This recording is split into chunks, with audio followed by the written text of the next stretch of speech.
Princess Diana's tragic death in 1997 has haunted the royal family for decades, with conspiracy theories swirling and public trust hanging in the balance. Operation Paget, a massive 3-year investigation, was launched to get to the bottom of whether Diana's death was truly an accident or something far more sinister. Meanwhile, her sons, Prince William and Prince Harry, now find themselves on opposite sides of a media war, each dealing with the trauma of their mother's death in drastically different ways. This family feud might be hiding even darker secrets, and to understand it all, we need to go back to the beginning of the story. It was a night the world would never forget. August 31st, 1997, the night that shook the world. Princess Diana, the people's princess, was gone. The tragic car crash that claimed her life alongside her boyfriend, Dodi Al-Fayed, and their driver, Henry Paul, left the world in mourning. But as the dust settled, whispers began.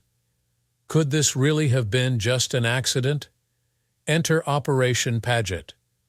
Tasked with unraveling the tangled web of conspiracy theories that quickly surrounded Diana's death, Operation Paget was not just another investigation. It was a 3-year deep dive, led by the British Metropolitan Police, into the question everyone was asking.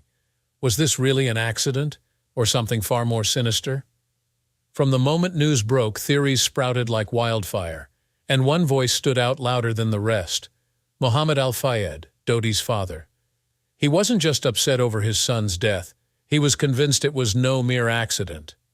Al-Fayed firmly believed that the British royal family had orchestrated the deaths of both Diana and his son. His target? Prince Philip, the Queen's husband, and father of Prince Charles. Al-Fayed claimed that the royal family couldn't stomach the idea of Diana, once married to the future King of England, falling in love with a Muslim man. He pointed fingers at British intelligence services, accusing MI6 of pulling the strings in this deadly plot. But was there any truth to these claims? That's where Operation Paget came in. It was launched in January 2004, years after the French authorities had closed their investigation. And it wasn't just a few officers poking around in the files. This was a full-blown inquiry. Sir John Stevens, then the Commissioner of the Metropolitan Police, headed up the operation. His mission? To either prove or debunk these wild accusations. And with more than a dozen senior officers on board, Stevens was determined to dig into every last detail. We've got to look at everything. Every theory, every claim, no matter how outlandish, Stevens said in a press conference. Our job is to put an end to these speculations once and for all. The allegations were heavy. A royal assassination plot, an MI6 cover-up. These weren't small claims. To make sense of it all, Operation Paget became a massive undertaking. They gathered over 600 pieces of evidence, re-examined the results of the French investigation, and even used advanced technology, lasers, 3D models, to recreate the crash scene in painstaking detail. The question on everyone's mind was, could this really have been a deliberate murder? One of the most gripping parts of the investigation came when Operation Paget turned its attention to none other than Prince Charles himself. Diana had left behind a note. In it she wrote something chilling. My husband is planning an accident in my car, brake failure and serious head injury, to make the path clear for him to marry. It was a bombshell revelation. The note, made public in 2003, had sparked even more speculation. Was Diana paranoid, or was this a genuine warning of a premeditated plot? In 2005, Prince Charles was brought in for questioning. Can you imagine? The future King of England sitting down with investigators being asked if he had plotted his ex-wife's death? It was a quiet, private interview, no media circus, no flashing cameras, just Charles and Sir John Stevens. Charles denied any knowledge of the note. He told Stevens he had no idea Diana had written such things and hadn't discussed anything of the sort with her. And that was it. Charles had nothing to hide, Stevens later said, describing the prince as incredibly cooperative during their meeting. But it didn't put all the rumors to bed, not yet. In the end, after nearly 3 years of digging, Operation Paget released its findings in December 2006.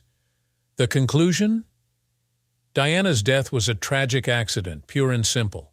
There was no evidence to suggest that she, Dodi, or Henry Paul had been murdered. The crash, according to the report, was the result of a series of unfortunate events, a perfect storm of mistakes and bad luck. Henry Paul, the driver, was drunk. He was speeding. Neither Diana nor Dodi were wearing seatbelts. The paparazzi were aggressively chasing them. Put all those factors together, and you had a disaster waiting to happen. There is a chain of events, and if any one of those links had been different, we wouldn't be talking about this today, said David Douglas, a senior police officer involved in the investigation. But despite the report's findings, Mohammed Al-Fayed wasn't convinced. He dismissed the entire investigation as a cover-up.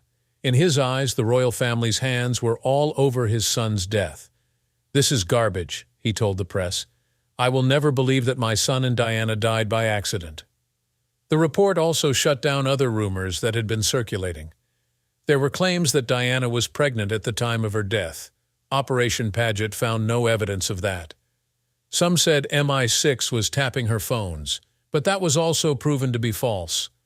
However, one of the key details that did emerge was that Henry Paul, the driver, was significantly over the legal limit for alcohol, and it was his reckless driving that played the central role in the fatal crash. So what was the reaction? For Prince William and Prince Harry, who had been briefed on the report before it went public, the findings brought some sense of closure. According to Sir John Stevens, the boys welcomed the conclusive findings, but it wasn't easy. Stevens described his meeting with them as quite emotional. For Mohammed Al-Fayed, it was a different story. He couldn't accept the results. Even after the official coroner's inquest in 2008 reached a similar conclusion, that Diana and Dodi's deaths were due to grossly negligent driving, Al-Fayed wasn't satisfied. Eventually, though, he resigned himself to the verdict, saying, "I've had enough. I'm leaving this to God." But what about the public? For many, the findings didn't change their minds. Conspiracy theories are hard to kill. Even with a 900-page report, people continued to question what really happened in that Paris tunnel. Some still do to this day. Interestingly, Operation Paget's exhaustive work didn't just influence public opinion, it also shaped popular culture. When Netflix's The Crown decided to tackle Princess Diana's death in its 6th and final season, the showrunners relied heavily on the Operation Paget report. They wanted to get the details right, to handle the tragic event with care. They made the decision not to show the crash itself, but rather to focus on the lead-up and aftermath, drawing directly from the report's findings. As the dust of Operation Paget settled and the official reports were released, the world might have thought that the tragic death of Princess Diana had been laid to rest. But for her sons, Prince William and Prince Harry, it was a wound that never truly healed. The car crash in Paris didn't just rob them of their mother. It shaped the way they would interact with the world for the rest of their lives. And perhaps most significantly, it deeply influenced how they saw the media. Two boys, just 15 and 12 at the time, forced to walk behind their mother's coffin as millions of eyes followed their every step. The cameras, the same ones that hounded Diana, never went away. And for William and Harry, those cameras became the villains in their story. Fast forward to today, and the brothers could not be more different in how they've chosen to deal with the ever-present, all-seeing eyes of the press. The shadow of Diana's death lingers over both of them, but it pushes them in opposite directions. For Harry, it's war. For William, it's a game of evasion. The death of Princess Diana was a turning point in royal history, not just for how it was handled by the family, but for how it forever shifted the relationship between the monarchy and the press. Diana was the most photographed woman in the world. Everywhere she went, the flash of cameras followed. It seemed to come with the territory, until the night it didn't. That night in Paris, it became clear that the paparazzi were no longer just capturing moments. They were pushing boundaries. They were predators, chasing Diana's car through the streets of Paris, desperate for that one shot. That relentless pursuit ended in tragedy. For William and Harry, growing up in the aftermath of that night meant they would forever associate the press with the loss of their mother. It wasn't just about privacy anymore. It was personal. The tabloids became the enemy. But while both brothers shared the trauma, they've taken two very different approaches to dealing with the media. And perhaps it's Diana's death that explains why. Harry, in recent years, has gone to battle. He's suing British tabloids, accusing them of phone hacking, illegal surveillance, and a long history of invading his privacy. It's a fight that he believes he's waging not just for himself, but for his mother. In his memoir Spare, Harry didn't hold back, accusing the paparazzi of treating his mother's last moments like a gruesome photo op. "I hadn't been aware before this moment that the last thing Mummy saw on this earth was a flashbulb," he wrote. It's not hard to see the connection between that memory and Harry's current fight. His rage against the tabloids is, in many ways, the same anger he felt as a young boy who had just lost his mother. He doesn't just see the media as a nuisance, he sees them as complicit in her death. And while Harry's lawsuits and public statements have made headlines, his brother William has taken a different path. He's learned to play the game. Where Harry confronts the media head-on, William tries to stay one step ahead of them. He knows the press will never go away, so he's found ways to navigate around them, to outsmart them. William, the future king, has leaned on the strategy passed down through generations of royals, to be seen but on his terms. He allows the public to get glimpses of his life, carefully curated through official photographs and well-timed public appearances. It's controlled, it's calculated, and it keeps the press at bay. But as we've seen recently, it's not always perfect. When William and his wife Kate were recently filmed leaving an upscale grocery store in Windsor, it seemed like just another snapshot of royal life. But the timing couldn't have been worse. The palace had just fumbled a major PR moment, with conspiracy theories swirling online about Kate's health following an operation. It was a reminder that even with all the control William tries to exert, the media will always find a way to intrude. The contrast between the brothers is stark. Harry, the spare, has fled the royal system, seeking independence from the institution that he feels failed to protect him and his mother. William, the heir, remains very much a part of that system but constantly tries to dodge the media's grasp. For Harry, the press is the enemy that must be defeated. For William, the press is something to outmaneuver. This divergence in their paths can be traced directly back to the night their mother died. Diana's death became the central trauma that shaped their adult lives, particularly in how they deal with the media. Royal experts have pointed out time and again that their intense distrust of the press stems from that shared loss. Yet as much as it connects them, it's also driven them apart. William, who will one day be king, understands that his relationship with the media is inevitable. The British monarchy thrives on visibility. His grandmother, Queen Elizabeth II, lived by the motto that royals must be seen to be believed. William doesn't have the luxury of walking away from the spotlight. He knows that the public interest in his life is part of the deal, part of the crown he will one day wear. But Harry isn't playing by the same rules anymore. He has taken his family and left. He's spoken openly about how the press coverage of his wife, Meghan Markle, pushed him to the breaking point. The relentless media scrutiny, particularly the racist and misogynistic attacks aimed at Meghan, was something he couldn't stand by and watch. It's no surprise that he sees echoes of his mother's experience in Meghan's treatment by the press. And just like he couldn't protect Diana, he felt powerless to protect Meghan, until he decided to leave. The difference in how William and Harry handled the media isn't just about strategy, it's about survival. For William, surviving means navigating the system, playing by the rules, and keeping the press at arm's length. For Harry, surviving meant breaking free from it all. The rise of social media has added a whole new layer to the brothers' battle with the press. Diana never had to contend with Instagram or Twitter, but her sons do. Social media has given them a direct line to the public, one that bypasses the traditional tabloids. It's a way to control the narrative, to share glimpses of their lives on their terms. William's office has become known for its carefully crafted social media posts, polished family-friendly videos of him, Kate, and their children. But with social media come new dangers. Harry and Meghan, in particular, have faced the darker side of the internet. The online abuse directed at Meghan was relentless, with coordinated campaigns attacking her character. It became so overwhelming that Meghan has said she contemplated self-harm. For Harry, the media's toxic influence has shifted from the tabloids to the internet, but the pain remains the same. The tension between Harry and his royal family wasn't just simmering, it had erupted. After leaving the UK, Harry wasn't simply carving out a new life in Montecito. He was burning bridges one after another, and as his 40th birthday looms, the fallout remains. He's a world away from the boy who was once the cheeky favorite of the British tabloids. Now he's an outsider, a man isolated not just by geography but by the choices he's made.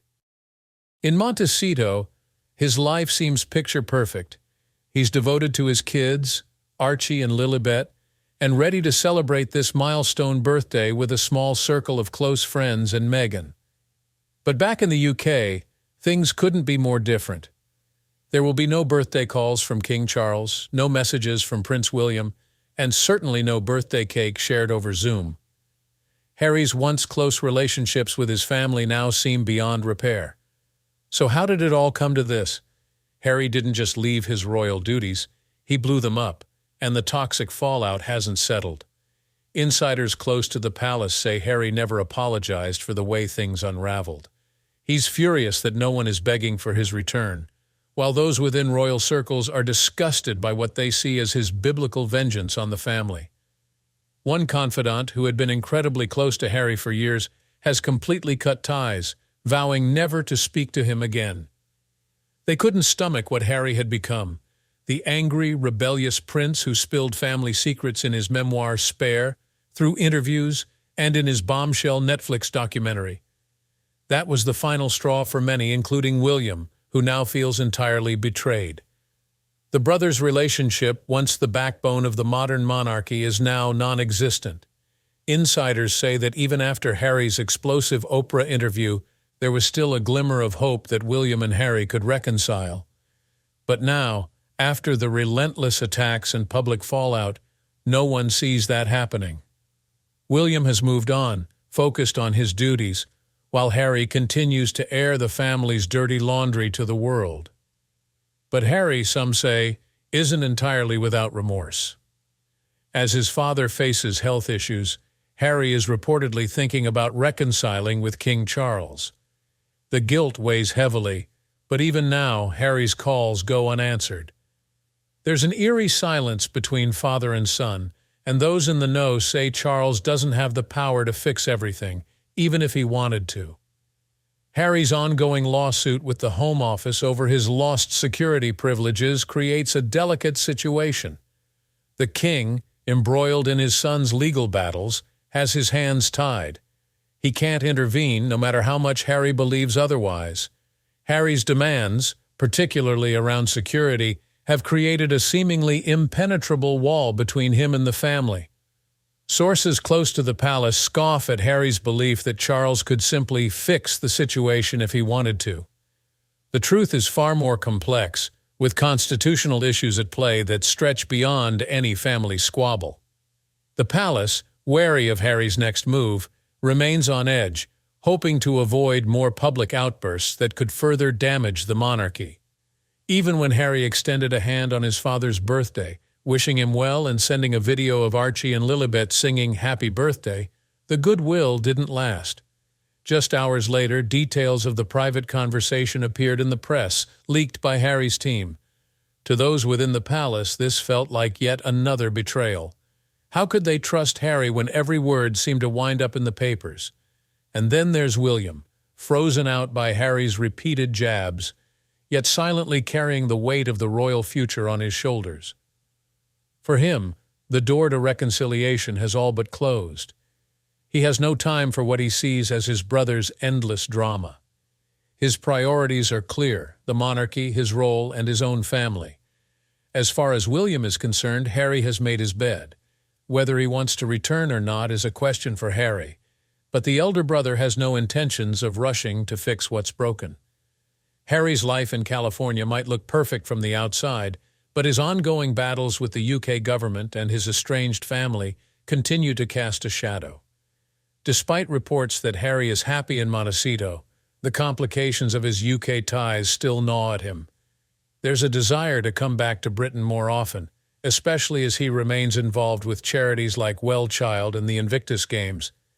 But with security concerns still unresolved, those visits are far from straightforward. And what about Meghan? She stands by Harry, but even she knows the delicate dance her husband is doing with his past. Their recent trips to Nigeria and Colombia, celebrated as successful quasi-royal tours, show that Harry and Meghan are eager to create a new legacy apart from the royal family. Yet as they move forward, the question remains, can Harry ever fully step away from the family he left behind? Will Harry and King Charles reconcile before it's too late? Let us know in the comments, and don't forget to like, subscribe, and turn on notifications so you don't miss the next chapter of this royal saga.